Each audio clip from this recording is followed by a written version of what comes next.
నమశంకరాయ. జనవరి 16 కనుమ తిథి, కనుమ పండుగ. ఈ రోజున మాస శివరాత్రి కూడా అయింది. ప్రత్యేకించి త్రయోదశి తిథి రుద్రునికి సంబంధించినటువంటి తిథి. మూలా నక్షత్రము బ్రహ్మ సృష్టి ప్రారంభం చేసింది ఈ మూలా నక్షత్రంలోనే. నక్షత్రాధిపతి కేతువు. కేతువు గత జన్మ కర్మ దోషాలను సూచిస్తాడు.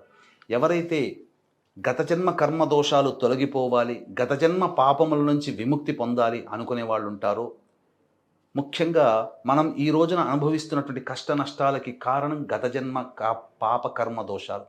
కావున ఈ రోజున శుద్ధమైనటువంటి ఆవు నేతితో ఈశ్వరుడికి అభిషేకము చేసి బిల్వ దళాలతో అర్చన, లేదా గరికను నీటిలో వేసి ఆ గరిక నీటితో ఈశ్వరునికి అర్చన చేసి, గరికతో అర్చన చేస్తే సర్వ దోషములు, సర్వ పాపములు, సర్వ రోగముల నుంచి విముక్తి పొందుతాడు, ఈశ్వరానుగ్రహం కలుగుతుంది.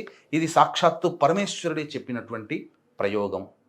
అలాగే సంక్రాంతి సందర్భంగా ప్రతి మానవుడు పితృదేవతల రుణం తీర్చుకోవాలి. ఈ రోజున పిండ ప్రదానము, తర్పణాది కార్యక్రమాలు, అలాగే వస్త్రదానము చేయాలి.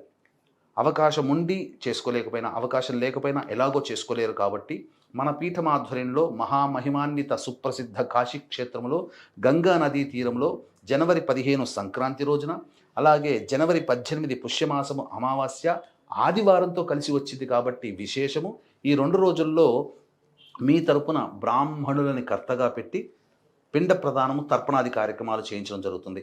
అలాగే జనవరి 18 సాయంకాలము 7 గంటలకి సర్వదోష నివారణ పూజల హోమాలలో భాగంగా ప్రత్యంగిర, బగలాముఖి, రాజశ్యామల, వారాహి, ధూమవతి, శనేశ్వర, కాలభైరవ, మృత్యుంజయ, సుదర్శన హోమాది కార్యక్రమాలు జరిపించి శక్తిపాతం చేసినటువంటి కరుంగలి మాల ఇవ్వడం జరుగుతుంది.